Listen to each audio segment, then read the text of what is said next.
Le gouvernement tolère depuis une trentaine d'années une magistrature parallèle, informelle. On parle là-bas de cours de justice de la charia, mais le débat sur leur existence vient de ressurgir.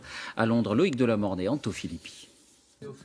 Une femme face à 3 hommes, 3 juges.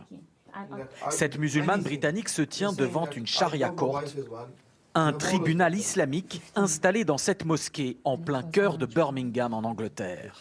Ce n'est pas devant des juges civils de la justice britannique, mais devant ces 3 religieux qu'elle implore d'obtenir le divorce. J'avais 15 ans à l'époque. C'était un mariage arrangé et il était tout le temps en colère. Il voulait que tout soit fait à sa façon. Tu sais, dans la vie, il y a des hauts et des bas. Seule, sans avocat, la jeune femme se démène pour convaincre les juges.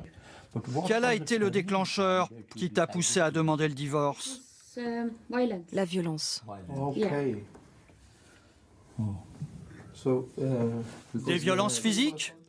Oui, physique et psychologique. Dans les entretiens que nous avons eus précédemment avec ton mari, il m'a demandé de tout faire pour te convaincre de rester. Il m'a dit « j'aime ma femme, je l'aimerai toujours ». Tu peux pas oublier tout ça et repartir à zéro? Non. Quand je le vois, mon corps tremble de peur. Je ne peux pas changer ça. Bon, on va délibérer. Tu peux aller attendre dans la pièce d'à côté. Dans cette salle qui n'a rien d'officiel au regard de la loi britannique, va se jouer le destin de la jeune femme. Nous avons décidé à l'unanimité de t'accorder le divorce. Pour cette femme, venir devant le tribunal islamique était la solution la plus efficace. Si j'avais été dans un tribunal anglais, mon mari aurait dit « De quel droit ces gens décident-ils de ma vie ?» Alors que là, il ne peut rien dire. Car la décision a été basée sur la charia. C'est la volonté de Dieu. Beaucoup de ces femmes ne sont de toute façon pas mariées civilement à l'origine, mais religieusement uniquement. Ici, elles paient 350 €, le forfait demandé par la charia courte pour une procédure de divorce. Ça, ce sont les meilleurs 350 € que j'ai dépensés de ma vie. Comment l'État britannique peut-il laisser des tribunaux islamiques rendre une certaine forme de justice sur son sol? Tout simplement car les charia courts sont tolérées. Apparues dans les années 1980, elles s'occupent essentiellement d'affaires matrimoniales et d'héritage. Et au nom d'un certain pragmatisme anglo-saxon, elles évitent d'encombrer les cours civiles par des affaires jugées mineures. Seule condition, respecter les valeurs démocratiques. Une philosophie très éloignée du modèle français, comme l'explique ce sociologue.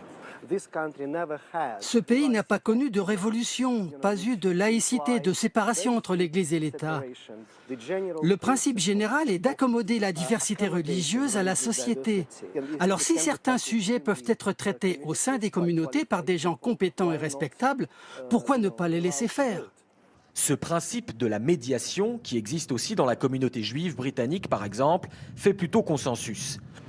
Pourtant, cette parlementaire a décidé de lancer un projet de loi pour mieux encadrer les charia courts, car elle a constaté de nombreuses dérives. Le problème avec les charia courts, c'est que des imams rendent des décisions qui sont très souvent très discriminatoires avec les femmes. Pour preuve, un homme peut divorcer de sa femme juste en disant 3 fois « je te répudie », alors qu'une femme devra payer et réunir un nombre de conditions difficiles pour divorcer. Ces injustices et ces inégalités flagrantes ne sont pas compatibles avec nos lois et nos valeurs fondamentales. Et c'est là tout le problème. Pas encadrés, les charia courtes sont une loterie. Et de nombreuses femmes musulmanes ont fait l'expérience de tribunaux carrément rétrogrades. Ce jour-là, à Manchester, à l'appel d'associations de défense des droits de l'homme, ces femmes visiblement éprouvées racontent leur tentative de divorce. Je les ai appelés et je leur ai dit « S'il vous plaît, j'ai vraiment besoin de divorcer, pouvez-vous m'aider ?» Et au lieu de ça, ils m'ont tout de suite jugé. Et on m'a dit « Si tu n'écoutes pas tes pères, quelqu'un va mourir autour de toi et tu apporteras la honte aux tiens. » Car parmi les juges de charia courte, il y a par exemple cet homme, Haythan al-Haddad. Il est juge dans une cour de Londres et également professeur de droit islamique. Voici, enregistré en caméra cachée, ce qu'il enseigne à ses élèves. Un homme ne devrait pas être questionné sur les raisons pour lesquelles il frappe sa femme. C'est quelque chose qui doit rester entre eux, laissez-les régler leurs problèmes tout seuls.